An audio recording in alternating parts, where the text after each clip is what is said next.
ሬድዮ ኤረና ናጻ ድምፂ ኤርትራውያን ኣብ ሱዳን ናይ ብሕቲ ትካላት ሸርፍን ሓዋላን ገንዘበን ከይንቀሳቐሳ ተኣጊደን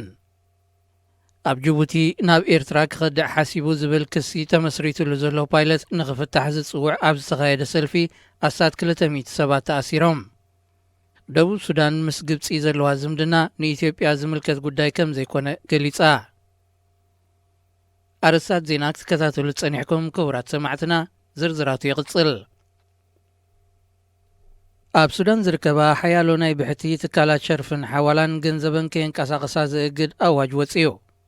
እቲ ብኮሚቴ ምምላስ ዝተጠፋፍአ ሃብቲ ሃገር ብ9 ሰነ ዝወፅ ኣዋጅ ኣብ ሱዳን ብሕጋዊ መገዲ ክሰርሓ ናይ ዝጸንሓ 15 ዝኾና ትካላት ሸርፍን ሓዋላን ኣብ ባንኪ ዘሎ ገንዘበን ይኹን ዘይንቀሳቐስ ንብረትን ካልእ ካፒታልን ኣብ ዘለዎ ክድስክል ምዃኑ ይፍሊጡ ሓደ ካብ ኣባላታ ኮሚቴ ሳልሕ ማና ብዛሃቦ ጋዜጣዊ መግለጺ እዘን ትካላት ናይ ወጻእ ባጤራ ንምርካብ ክሕግዛ ተባሂለን ብስርዓት ኣልበሽር ይሕብሓባ ከም ዝነበራ ወቒሱ እንተኾነ እዘን ትካላት በንጻሩ ኣብ ልዕሊ ባጤራ ሱዳንን ሃገራዊ ባንክን ጸቕጢ ብምፍጣር ኣብ ቁጠባት ሃገር ኣሉታዊ ጽልዋ ከም ዝጸንሐና ረድዩ ብዘይካዚ ስርዓት ኣልበሽር ብሰንኪ ዝተነብሮ እገዳ ናይ ወጻእ ባጤራ ከም ድላዩ ከንቀሳቐስ ስለ ዘይከኣለ ብመገዲ እዘን ትካላት ኣቢሉ ብዝሒ ዘለዎ ገንዘብ ካብ ሱዳን ከውፅእ ከም ዝጸንሐ መግለፂ እቲ ኣባል ኮሚቴ ምምላስ ዝተጠፋፍአ ሃብቲ ሃገር ኣገንዚቡ ኣኽበርቲ ሕግን ስርዓት ሱዳንን ነቲ ኣዋጅ ኣብ ግብሪ ከውዕልዎ ትእዛዝ ተመሓላሊፉ ከም ዘሎ እኳ እንተተሓበረ እቲ ምድስካል ገንዘብን ንብረትን እዘን ናይ ብሕቲ ትካላት ክሳብ መዓስ ከም ዝጸንሕ ኣይተነጸረን ኣብ 20 ሚያዝያ መንግስቲ ኢትዮጵያ ኣሲሩ ብግዴታ ናብ ጅቡቲ ዝመለሶ ፓይለት ሓይሊ ኣየር ጅቡቲ ክፍታሕ ዝጽውዕ ሰላማዊ ሰልፊ ኣብ ሳልስ እዚ ተኻይዱ ኣብቲ ኣባላት ስድራ ቤቱ ጉዱሳትን ተሓለቕቲ መሰልን ዝርከብዎም ኣማይት ሰባት ዝተሳተፍዎ ሰላማዊ ሰልፊ ኣሳት 200 ዝኾኑ ካብኣቶም ከም ዝተኣስሩ ጠበቓቲ ፓይለት ዛካርያ ዓሊ ንሮይተርስ ኣረጋጊጹ ናይ ለተናን ማዕርግ ዘለዎ ፍዋድ ዩሱፍ ብፕረዚደንት ዑመር ገለ ዝምራሕ መንግስቲ ብምቅዋም ነፋረት ሒዙ ብ27 መጋቢት ናብ ኢትዮጵያ ሰጊሩ ዕቑባ ሓቲቱ እንተኾነ ተሸላሚ ስልማት ኖቤል ዝኾነ ቀዳማይ ሚኒስተር ኢትዮጵያ አብይ ኣሕመድ ምስ ጅቡቲ ዘለዎ ረብሓ ከይከስር ስለ ዝፈርሐ እቲ ፓይለት ተኣሲሩ ናብ ዓዱ ክምለስ ስለ ዝኣዘዘ ብ20 ሚያዝያ ብግዴታ ናብ ዓዱ ተመሊሱ ጋቦድ ኣብ ዝተባህለ ማእሰርቲ ተዳጒኑ ይሳቐ ከም ዘሎ ስድራ ቤቱ ይጣበቑ ዘለዎ ኩነታት ኣብ ማሕበራዊ ሚድያታት ድሕሪ ምዝርግሑ ስድራ ቤቱን ጉዱሳት ተሓለቕትን ሰላማዊ ሰልፊ ከም ዘካየዱ እንተኾነ ሓይልታት ጸጥታ ጎነፅ ተጠቒሞም ንብዙሓት ከም ዝኣሰሩ ፓሪስ ዝመደበሮም ተጣበቕቲ መሰል ዜጋታት ሃገር ኣገንዚቦም ብ13 ግንቦት ክበጽሖ ከም ዝኸኣለ ዝሓበረ ጠበቑ ኣብቲ ቤት ማእሰርቲ ብዙሕ ግፍዕታት ይወርዶ ከም ዘሎን ኣብ ኣካላቱ በሰላታት ስቓይ ከም ዘለዎን ኣመልኪቱ ይኹን እምበር ኣኽባር ሕጊ ጅቡቲ ጃማ ሱሌይማን እቲ ፓይለት ነፋሪት ሒዙ ናብ ጸላኢት ዝበላ ኤርትራ ክኸድዕ ብምሕሳቡ ተኸሲሱ ከም ዘሎ እኳ እንተረጋገጸ ኣብ ዝካየደሉ ዘሎ ምርመራ ኣካላዊ ይኹን ስነ ኣእምራዊ ስቓይ ይበጽሐሎ ንዝብል ወቐሳ ነጺግዎ ደቡብ ሱዳን ምስ ግብፂ ዘለዋ ዝምድና ንኢትዮጵያ ዝምልከት ጉዳይ ከም ዘይኮነ ንሚኒስተር ምክልኻልቲ ሃገር አንጀሊና ቴኒ ብምጥቃስ ማዕከናት ዜና ካብ ጁባ ሓቢረን እታ ሚኒስትር መግለጺያ ደቡብ ሱዳን ንግብፂ ወተሃደራዊ ማዓስከር እንተፈቒዳትላ እውን ንኢትዮጵያ ከም ዘይምልከታ ጠቒሳ ንሳ ነዚ መግለፂ ትህብ ዘላ ደቡብ ሱዳን ንግብፂ ወተሃደራዊ ማዓስከር ንምኽፋት ከይትፈቕደላ ኢትዮጵያ ኣጠንቂቓ ዝብል ዜና ክቃላሕ ድሕሪ ምቕናይ እዩ ኢትዮጵያ መጠንቀቕታ ጥራይ ዘይኮነ ክሳብ ወተሃደራዊ ስጉምቲ ክትወስድ ምዃና ከም ዝሃደደት ዘረጋገጸት ሚኒስተር ምክልኻል ደቡብ ሱዳን ምስ ግብፂ ዝህሉ ዝኾነ ዓይነት ርክብ ንመንግስቲ ደቡብ ሱዳን ጥራይ ክሕደግ ከም ዘለዎ ዘኻኺራ ኢትዮጵያን ግብፅን ብጉዳይቲ ኣብ ከባቢ ናይል ዝህነት ዘሎ ዲጋ ተሃድሶ ኣብ ምስሓብ ከም ዘለዋ ዝፍለጥ ኮይኑ እቲ ጉዳይ ካብ ፖለቲካን ዲፕሎማስን ሓሊፉ ናብ ወተሃደራዊ ጎነፅ ክሰጋገር ከም ዝኽእል ይትንትን እዩ ግብፂ ኣብ ክልል ናይል ምስ ዝርከባ ሃገራት ዝጽንሓ ኩሉ መዳያዊ ዝምድናታት ንምዕባያ ትሰርሕ ዘላ ዜና ኣብዚ ይፍጸም ሬድዮ ኤረና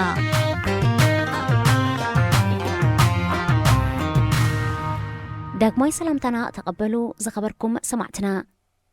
ቀፂሉ ዝቐርብ መደብና መደብ እንታይ ከይበሃላሉ ይኸውን ሰናይ መከተል إرنا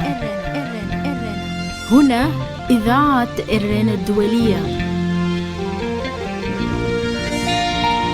ورح سنة تفارقة سنن إرتران دما حد عبيني حبار وريال لون 10 سنة معلت سماعتات إرترا درو كابلومي كذكر جمير يركب إذا زخرين مبل 29 جزيك خونيو كم تقدم 10 سنة نتوم انت إرترا هيوتوم زغفولو سماعتات بحبر نمذكر زقبر مدلاوات قنا لومي بسنك كورونا أي كلونيو انت زهلون كم تنايك أدم معرها قراو بعال زدم انزخبرن زنبرة لومي كم زحل ما يكونن اتوم هلوات أبتحت قدف بزحل فوز اللو مرير نابرا نبصم تساليهم بخا قدم تسوينا كابزبلو جميركا زدت خفلة مسوات حواتنا نزن حلفوز اللنا هوت كم زين برد ما يرداكا كاب هاجرنا تباريرنا أبكالوت بزحت هاجرات كم كال أيزيغان داترأنا زسوء مسلنان ويون تسديدنا أب سدت تعمونا يهلو بالمنان ريغان تتأبينا نحزو زي قنات كالوت هاجرات كلونا ديوم حليفهم ويسترقمنا تسنت زي مال وكادقا كابتي أب تحت إتوب أزنا برنالو ناي مجزات من محدار لومي أب تحت قدف كان حل فيهم تسويهم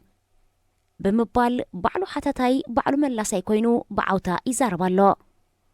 اتقدم وصون عمتات حدسب بسمسوات العلو تمحلو زفرح زنبرة لومي يلن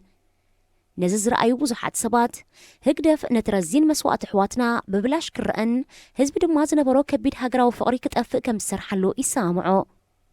كابستقادلة زودلدلة زول بيل بتكبارن هزب متان كردقو نسترا بيت سوقات كم نويح عمتات زد تقمطلو نايكراي أبايت مسقواغن نسب قزي زخونو أبقالسي بزو حبر كتو زينبروم أبايتي بمهاب حزنهم كحدسن مورالهم مليسو كسبرن بقوها قمزموتو مقبار أقدمو خسر حالو تسانيحيو بتوسخي تتسويكا زو هبكا ربح سلازيل كاب تسويكا ستراخا زغتيموم حرفافي وتسحلفو هاجر دليتا تقون زبل ناينتاي قدسن نسمعيت كمستقاتاتو سريحهم اليوم نايلوم زبن زقري بمرارة هزب زبسحو كمسقون إقمتالو دارقا مولو إرترا بحبار كزاربولو جميرو زلو قدايت ميت اتقانديو نزالو مزلا بدخنتن سئنت بقوع محدران هزباس ساق زلو مهاننا زطفا هاجر ديوم تسويقوم دقنا كبل بقلتي إزاربالو بفلاي أبسدت زركبن ناس مدرخنا محبراو ميديا زونن هزبي نتبه قدف نزب زقبر زلو بدلات بمتصبصاب هقدف تألمتي مقادلتهم كمسلو سمسوات يتوعو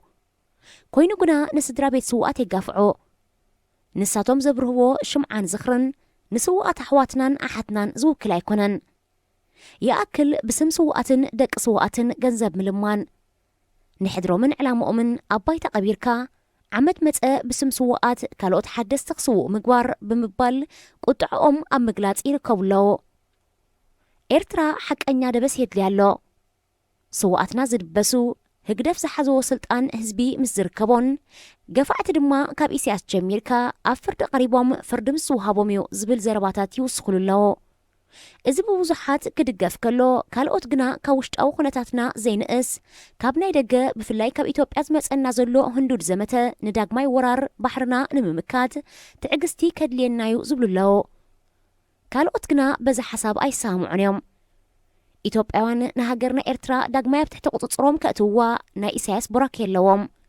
نهزبي إرترا فحبتن كم زبل بهقدف كسر حلو تانيحيو نهزبي إرترا تطبقو زي حاسبولو هقدف مبار كالي إلان سلازي بقدام يخون بوشتي هقدف تقليلو تتأفئو فلما ديمقراسين سبقاو مسلاتن نتاكل دحر دما هزبي قوصل زنبرلو منقست مريتنا وحس هلاونا ندلدل أيكونن قنا ما انت سماونا تسنت زقبر ناي مسؤوليات مزخاخري واقع يبولون بمبال نتوم إرترا خدت تأفأت زبلو سوات التحساسبوهم كم محايشو اتوم زوصحو نتوم زوحدو يحطو مالو بزخانة نايلوم زبن 10 سنة زبت زلو صمون أبسنبت يختوعل هقدف بسنك كوفيد-19 استلعل هزبخ إكاب كافك أدايكونن انتو خونه نسدرابي سوقات زوعل حجز جنزب كاب مأكاب دحراي كبلنيو جنزبو أكيبون بلك انت زد بصوم تبقو نيرو جنا خمزي تكبر كل سبز فلطو حقيو هزبنا نجزيو تستلم دنا هقدف ناي متلال تكبارو مكيتو ندقو زد بسلو معال تخركب هرر زبل ولدو قطرو قليلا يكونن إرتراوي كاب هاجرو يوصا نسوقات دقو جنا وترو خيزكروم أيو علنيو سوقاتنا بتكبر يدبو سيلو بحبر هويلو زل على اللوجزي رحوق أيكونن زبلو بصحاتيوم እትዓወትውን ዘይተርፍዩ ጥራይ ካብ ዳግማይ ባርነት ይሰውረና ሬድዮ ኤረና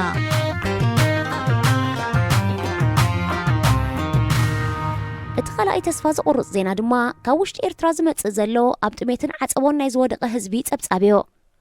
እቲ ብሰንኪ ኮሮና ኣብ ገዛ ምውሻብ ዝፈጠሮ ቁጥባዊ ቅልውላው ኣብ ፈለማ ህዝቢ ዘላቶ ተኻፊሉ ክበልዕ ፈቲኑ ነይሩ ኮይኑ ግና ሕጂ ዳርጋ ኩሉ ህዝቢ ማዕረ ይኸውን ከም ዘሎ ይግለጽ ኣሎ ሓረስቶት ነቲ ዝበጽሐ ምህርቶም ናብ ዕዳጋ ከየውርዱ ነጋደውን ኣብቲ ቦታ ከይዶም ምህርቲ ዓዲጎም ከይመጹ መንገዲ ከም ዝተዓጽው ተፈሊጡ እዚ ድማ ናይ ምህርቲ ምብልሻው ጥራይ ዘይኮነ ዳግማይ ክሓርሱ ከም ዘይክእሉ ኮይኖም ኣብ ክሳራ ወዲቖም ከም ዘለዉ ይንገር ኣሎ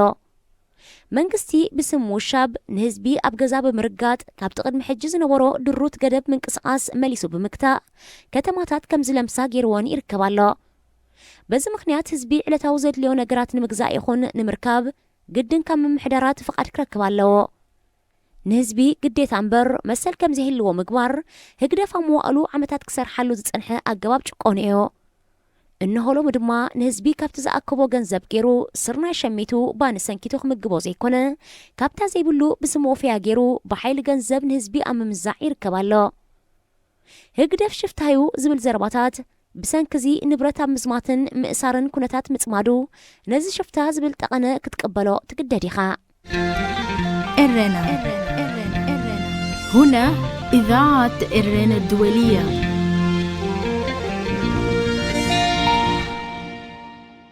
لومي ብዙሓት ኣብ ኣስመራን ካልኦት ከተማታት ዓለምን ብኤርትራውያን ዝተሰርሓ ፊልምታት ብመንገዲ ዩቲዩብ ንርእሎና ተዓዘብተን ድማ 10 ተሽሓትዮም ሎሚ ብዛዕባ ናታትን ጽባቐን ጉድለትን ኣይኮንናን ክንዛረብ ደሊና ብጥቕልል ዝበለግና ኣብ ዓድና ኾፊልና ኣብ ኣብያተ ሲነማ ክንዕዘበን ዘይከኣልና ፊልምታትና ብመንገዲ ማሕበራዊ ሚድያ ኣብ ስደት ከነስተመቐረን ምኽኣልና ደስ ዘብል እዩ ብሓፈሻ ነቶም ኩሉ ዓይነት መሰናኽላትን ዕንቅፋታትን ሰጊሮም ንፊልምታት ክኸውን ዝገብሩ ዘለው ህዝቢ ከመስግኖም ይስማዕ ኣሎ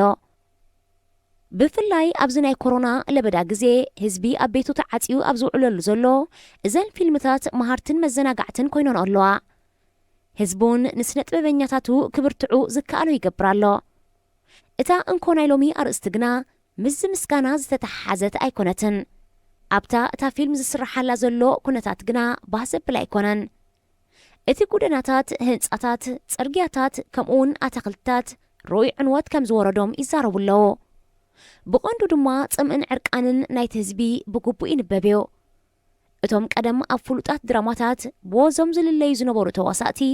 ሎሚ መልክዖም ተደዊኑ ሞራሎም ወዲቑ ንስለ ስራሕ ኢሎም ይሰርሕዎ ከም ዘለው ከተንብቦ ዝስገር ኣይኮነን ህዝቢ ነታ ብማዕረ ዝሕበነላ ዝነበረ ከተማ ኣብ ከምዚ ሕጂ ወዲቓቶ ዘላ ዕንወት ክትበጽሕ ዝኽኣለት መቐጸልታ ናይቲ ህግደፍ ንኤርትራ ንምዕናው ዝገብሮ ዘሎ ሽርሒ ምዃኑ ይሰማማዕ ኣሎ ኣስመራ ብዙሕ ከም ዘይተደርፈላ ብዙሕ ከም ዘይተጸውየላ ሎሚ ደቃ ተሰዲዶም ብጽምዋ ክትብላዕ ዝገበረ ስርዓት ነዘን ዝተረፋ ንኣሽቱ ከተማታትን ገጠራትን እውን ብተመሳሳሊ ኩነታት ዓንየን ከም ዘለዋ እቲ ብተደጋጋሚ እዋን ኣብ ፊልምታት ዝርአ ምስልታተን ዓድታት ክሳብ ክንደይ ከም ዝበረሳ ባዕሉ ይነግር እዩ ህዝቢ ብሓባር ህግደፍ ብመደብ ህዝብን ሃገርን ይዕኑ ከም ዘሎ ይዛረበሉ ኣሎ እንዳበልና ድሕርዛ ሓጻር ሙዚቃ ናብ ዝቕጽል ትሕዝቶ መደብና ክንሰግር إرنا هنا إذاعة إرنا الدولية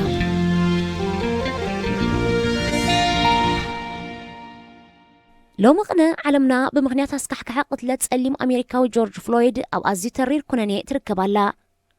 أبو زحات كفل جزءات أمريكا كساب حج زيرق أسلامة وسلفن عقرقرن نجيس يركب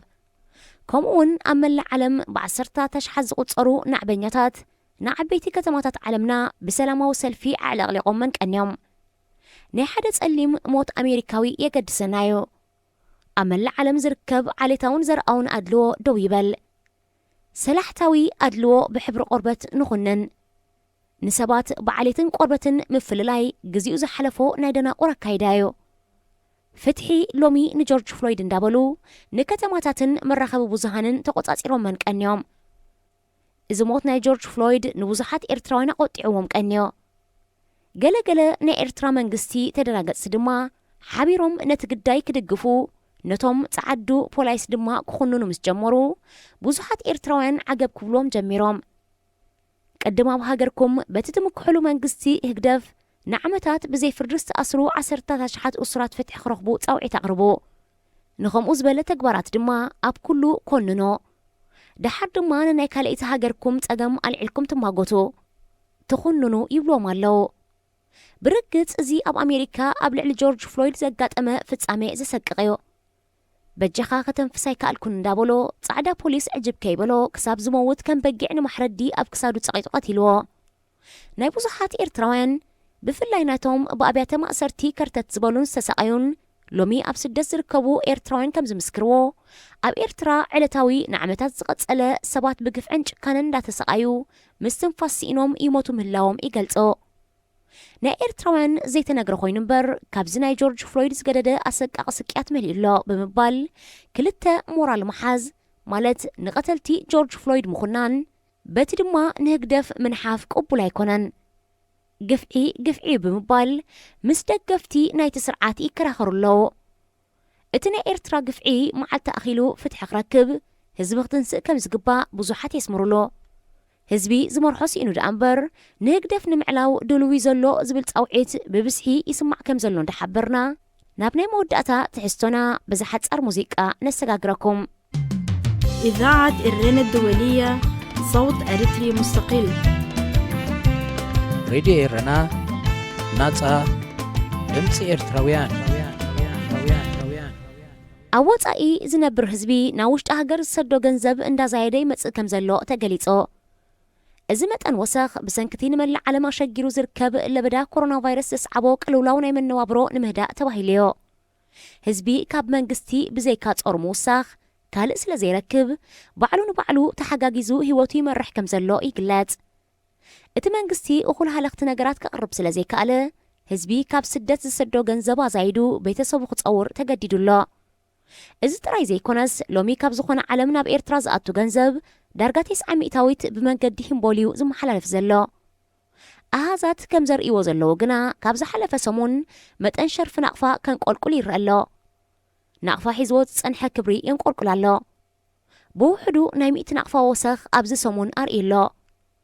እዚ ማለት $100 ናይ ኣሜሪካ ብ1450 ናቕፋ ክሽረፍ ጸኒሑ ሎሚ ግና ናብ 1550 ናቕፋ ደይብሎ እዚ ወሰኽ ኣብ ሓፂር ግዜ መመሊሱ ከም ዝውስኽ ይእመን ናቕፋ ከም ገንዘብ መዕቀን የብሉን ሃገራዊ ባንኪ ኤርትራ እውን ዝፈልጦ ይመስልን ቁጠባዊ ጉዳያት ትግደፍ ግና ከም ድሌቱ ከም ዝውሮ ናይ ቀረባ ፈለጥቱ ይሕብሩ ሎሚ ዋሕዲ ናይ ወፃኢ ሸርፊ ስለ ዘድልዮ ህግደፍ መጠን ሸርፊ ናቕፋ ብምጉዳል ናይ ወፃኢ ሸርፊ ብብዝሒ ከም ዝእከብ ህግደፍ ክሰርሕ ምዃኑ ካብ ቀረባ ፈለጥቲ ናይቲ ስራሕ ዝወፅእ ዘሎ ሓበሬታ የመልክት ብምባል ንሎሚ ዘዳለናዮ መደብ በዝንዛዝም ዝመጽእ ዘሎ ሰሙን ብኻልእ ተመሳሳሊ ኣርእስቲ ክሳብ ንረኸብ ሰሰናዮ ንምናየልኩም ሬድዮ ኤረና ናጻ ድምፂ ኤርትራውያን መደብ መንስያት ኣብ ሬድዮ ኤረና ሰላም ዝኸበርኩም ሰማዕቲ ሬድዮ ኤረና ብሓፈሻ ብፍላይ ከዓ መደብ መንስያት ከመይ ትቕንዩ ሓሙስ ኮይኑ ንሎሚ ንዓኹም ይኾኒኦም ዝብልናዮ መደባት ሒዝና ኣብ ሰዓትና ተረኺብና ኣሎና ክሳብ ፍጻሜ መደብና ምሳና ክትጸንሑ ብኽብሪ ዝዕድመኩም ኣኽበረት መሓሪኤ ሰናይ ጻንሖት መደብ መንስያት ኣብ ሬድዮ ኤረና ኣንፈቶም ዘይፍለጥ ናይ ስግኣትን ዘይውሕስነትን ማዕበላት ግዜ ክውሕጦም እዩ ደመና ሓሰም ነፋስ ክብትኖ እዩ ንስኺ ግና ዓደይ ዘለኣለም ክትነብርን ክትንበርን ኢኺ ከም ኩሉ እዋን ማሕበራዊ ሚድያ ብዙሕ ሕማቕን ጽቡቕን ንጥፈታት ክከናወነሉን ቀኒሎ ሕማም ኮሮና ቫይረስ ዘምጽኦ ዓዲ ውዒል ናይ ምዃን ተኸቲሉ ዝያዳ ካልእ እዋን ብዙሕ ሰብ ኣብ ማሕበራዊ ሚድያ ክውዕል ቀሲቡ ከም ዘሎ ኣብ ባይታ ዘሎ ክውንነት ዝምስክሮ ሓቂ እዩ ነዚ ዝመዝመዙ ወናንቲ ሓያለይ ቻነላትን ሸዋትን ንዕኦም ብዝጥዕሞም መንገዲ ኣሽሓት ሰባት ክከታተልዎ ዝኽእሉ ኣርእስቲ እናተናኽሑ ነዚ ብኽልተ ክጽፋዕ ዕጩ ዝኾነ ወለዶና ከህውትትዎን ኣብ ዘይድሊ ሓሸውዮ ክእትውዎን ቀንዮም ኣለዉ እዚ ማለት ድማ እንሓንሳእ ብሃይማኖት እንሓንሳእ ብቀቢላን እንዳን መጀመሪኡን መወዳእቱን ዘይፍለጥ ዘተታት እናተኣጉደ ጠቕሊሉ ኤርትራውነትካ ክትፍንፍን ዝገብር ቆለጥጥቆ ኣርእስታት ሓንበጀግ ምባል ማለት እዩ። ሓንሳብ ዘጽላእኒ ነገር እንተሎ ኤርትራዊ ምዃን ጥራሕ ዝመስለኒ እዋን ኣሎ። ስለዝኾነ ድማ ጠቕሊለ ነፍሰይ ይጸልእ። እዚ ህዝብና ናይ ሓባር ጅግንነት ወይ ታሪኽ ኣለዎ ደንበር ኢለ ንነፍሰይ ኣብ ህልወሳይ እትዋ ክብል ሰው ዘበለለይ ኣብ ጎረቤተይ ዝነብር ስሕልሕል ዝብል በሊሕ ናይ ሕማመ እዩ። እዚ ማለት ከዓ ካብ ቀንዲ መስመር ፍትሒ ወፂካ ዝግበር መናውሒ ዕድመ ዓማፂ ምዃኑ ዝስሕተሎ ክበሃል ኣይከኣለን። ዘይከዓድ ግና ሓደ መንእስያት ባዕሎም ዛዕባታት እናልዓሉ ክዛተዩን ኣይተራእዩን ማለት ኣይኮነን። ብዝኾነ ከምቲ ክቡር ስነ ጥበባዊ ነፍሴር ኣብርሃም ኣፈወርቂ ካብቲ ሕማቕ ዝገጥመኒ ኩሉ ይጎነን ዝጎድኣኒ ዝበሎ ወለዶና ከዓ ኣብ ማእከለቶም ኩሎም ሕማቕ ዝበሃሉ ገለ ዘሳልይዎ ጽቡቓትን ተስፋንሲ ኣይሰኣነን። ኣብ ከተማ ካምፓላ እናተሰርሐት ኣብ 2 ምዕራፋት እትፍኖ ዝነበረት ፊልም ካምብያ ዝሓለፈ ሰሙን ተዛዚማ። እዛ ፊልም ዝተናኸፈቶ ዝተፈላለየ ኩርናዓትን ብጽፉፍ ዝተሃንጹ ገጸ ባህርያትን ወሲኽካ ኣብ መወዳኣ ዝተረኣየ ስምዒትካ ስትንክፍ ኣገላልጻ ስደትን ጎደሉኡን ብብዙሓት መንእስያት ከም እትነኣድ ካብኡ ሓሊፉ ድማ ብዛዕባ ኤርትራውነቶም ዘለዎም ክብርን ንዓድኻ ተመሊስካ ኣብ መሬትካ ጸላኢኻን ኣሳጓጒኻን ምስጓግ ዝብልን ብዝነኣድያ ኣንጸባሪቓቶ። እዚ እቲ ኩልና ነቲ ኤርትራውነት ዝህበና ክብርታት ኣብ ምዕቃብ ሓያል ወኒ እዩ ክበሃል ይከኣል። ብርግጽ መንእሰይ ኣብ ስደት ኮይኑ ነታ ዝሓደጋ ኤርትራ ምንፋቕ ማለት ነታ ዓዲ ማእሰርትን ከርተትን ምንፋቕ ማለት ንሕሰም ከም ምንፋቕ ክመስል ካብኡ ሓሊፉ እውን ክኸውን ይኽእል እዩ። እንተኾነ ግና ናፍቆት ኤርትራ ናፍቆት እቲ ህዝብና ክነብሮ ዝግብኦ እቲ ሃገርና ክዲቦ ዝግብኣ ደረጃ ዕቤትን ምንፋቕ ማለት እዩ። ናፍቆት ባህግታትና ባህግታት መንእስያትና እዩ። ከምኡ ድማ ኣብ ሳለስተ ዝተሰርሓ ስነ ጥበባውያን ስራሕቲ ምምላስ ንሃገርን ፍቕሪ ሃገርን ዘጓሃህራየን። ንኣብነት ብናሆም ሕቢ ዝተደርፈት ከምኡውን ብቴድሮስ ጻዕዱ ዝተደርፈት ዓደይ ናፊቐን ክጥቀሳ ይከኣላ። ስለዚ ድማ ንሕና ከዓ ንኤርትራ ከም ዝንብላ ኣለና።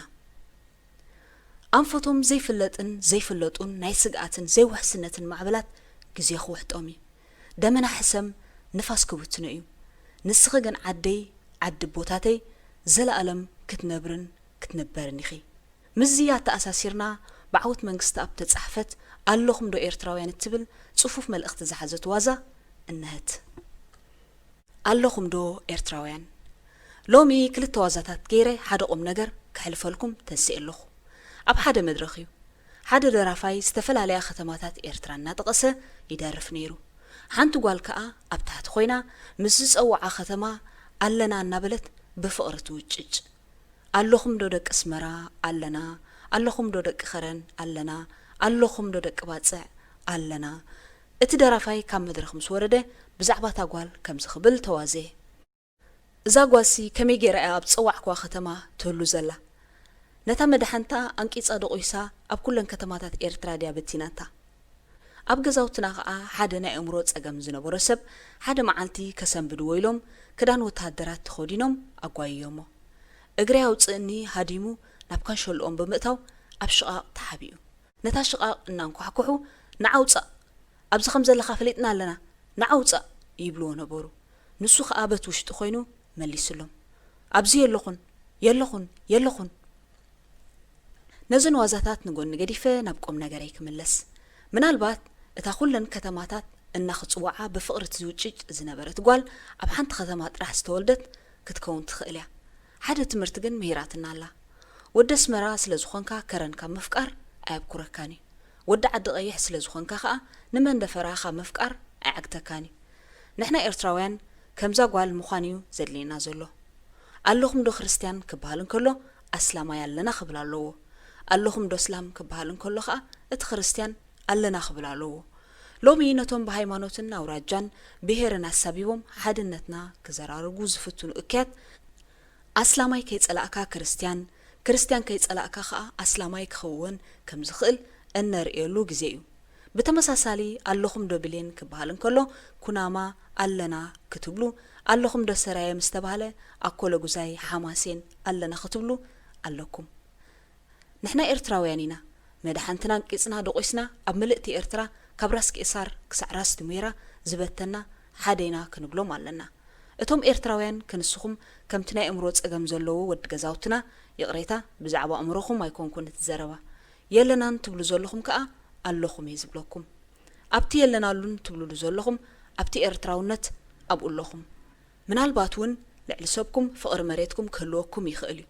ነቲ ኣብ ልብኹም ዝቃጸል ዘሎ ፍቕሪ ከመይ ኣቢልኩም ከም ትገልጽዎ ጥራሕ ሓርቢትኩም ዘሎ ኣለኹም ደ ኤርትራውያን ኣለና እስከበሉ ሬድዮ ኤረና ናጻ ድምፂ ኤርትራውያን ብላክ ላይፍስ ማተር ህይወት ጸለምቲ ኣገዳሲ እዩ ብላክ ላይፍስ ማተር ማለት ህይወት ጸለምቲ ኣገዳሲ እዩ ዝበሃል ኣህገራዊ ምንቅስቓስ ንመሰል ደቂ ሰባት ዝጣበቕ ኮይኑ ብኣፍሪቃውያን ኣሜሪካውያን ኮሚኒቲ ዝተመስረተ እዩ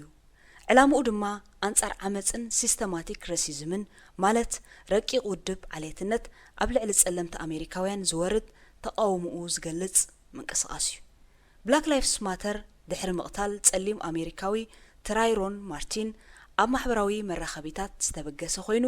ህይወት ጸለምቲ ኣገዳሲ እዩ ብምባል ብተደጋጋሚ ክጭርሕ ዝጀመረ ምንቅስቓስ እዩ ብ13 ነሓሰ 2013 ድማ ብወግዒ ምንቅስቓሱ ኣውጁ ብላክ ላይፍስ ማተር ካብቲ ጸቒጡ ዝንቀሳቐሰሉን ዝኹንኖን ንማሕበረሰብ ጸለምቲ ኣሜሪካውያን ፈልዩ ዘርዕድን ዝቐትልን ስርዓተ ምሕደራ ፖሊስ ኣሜሪካን ብዓብኡ ከዓ ሲስተማቲክ ዓሌትነት እዩ እዚ ረቂቕ ውድብ ዓሌትነት ኣብ ማሕበረሰብ ጸለምቲ ከቢድ ቁጠባውን ስነ ኣእምራውን ሃስያታት ዘውርድ ኮይኑ ንኣብነት ኣብ መሃብ ዕድል ስራሕን ኣብ ፍትሓውነት ፍርድን ካልእን ክጥቀስ ይከኣል ብላክ ላይፍስ ማተር ከም ዝኩሉ ዓለም ሰሚዕዎ ዘሎ ኣብዘን ዝሓለፋ 2 ሰሙን ብዓውትኡን ነድሩን ንኻልኦት ድምፅታት ዓለም ዓብሊሉ ይርከብ እዚ ዝኾነሉ ምኽንያት ድማ ኣብ ሓንቲ ካብ ክፍላተ ግዝኣት ኣሜሪካ ዝኾነት ሚኒሶታ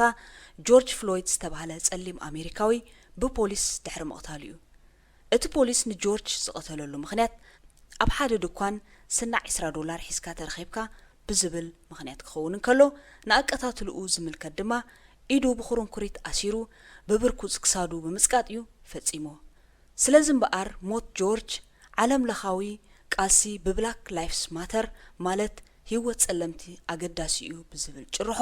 ተጓሂሩ ይርከብ ከም መቐጸልታ ናይዚ ኣብ ከተማ ዋሽንግተን ዲሲ እቲ ንቤተ መንግስቲ ዋይት ሃውስ ዝወስድ ኣውራ ጎደና ብትእዛዝ ኣመሓዳሪት እቲ ከተማ ብብጫ ቀለም ህይወት ጸለምቲ ኣገዳሲ እዩ ዝብል ጽሑፍ ክንጸፈሉ ተገይሩሎ